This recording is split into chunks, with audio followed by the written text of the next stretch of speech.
Hello, అదే చూస్తున్నా, వీళ్ళకి 7 మందిని తీసేస్తారని చెప్తున్నారు కదా. ఏం కాదు లేదు, డాక్టర్ గారు కూడా ప్రయత్నం చేస్తున్నారట, మేము కూడా చేస్తాం. పెంచాల్సిందే మళ్ళీ, ఎట్లా బెడ్లు వస్తాయి కదా పక్కన. కాబట్టి ఇప్పుడు జీతాలు వస్తున్నాయి రెగ్యులర్గా. 3 నెలలు అయిందా? అయినా మీ రాష్ట్ర అధ్యక్షుడు అందుకే పర్చేజ్ తీసుకున్నారా, నెంబర్స్ తీసుకున్నారా? అవునవును, చేయాలి. ఈ సమస్య 156 హాస్పిటల్ మేడం, 156 అందరిది సేమ్ జీవో. 156 హాస్పిటల్స్. ఎక్కడైతే వర్క్ తక్కువ ఉందనో, పేషెంట్ తక్కువ, బిల్డింగ్ కొట్టారని చెప్పేసి ఫైనాన్స్ గా లాస్ అని చెప్పేసి గవర్నమెంట్ తీసుకుంది. అదే మేమైతే ప్రయత్నం చేస్తున్నాం. జీవో నంబర్ ఏదైనా ఉందా మీ దగ్గర? కాపీ ఏదైనా? 180 నెంబర్ 180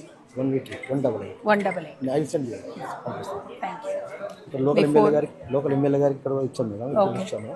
సో కమిషనర్ కూడా అది లేక పోటీ చేసుకుంటూ పెట్టాను మేడం. సో మాకు వర్క్ ఉంటుంది, పాజిటివ్గా ముందవుతున్నారు. అప్పుడు వీళ్ళకి కీమని చెప్పాను, కీమని చెప్పేసి తీసేయని చెప్పాను, కంటిన్యూ చేస్తాను చెప్పాను.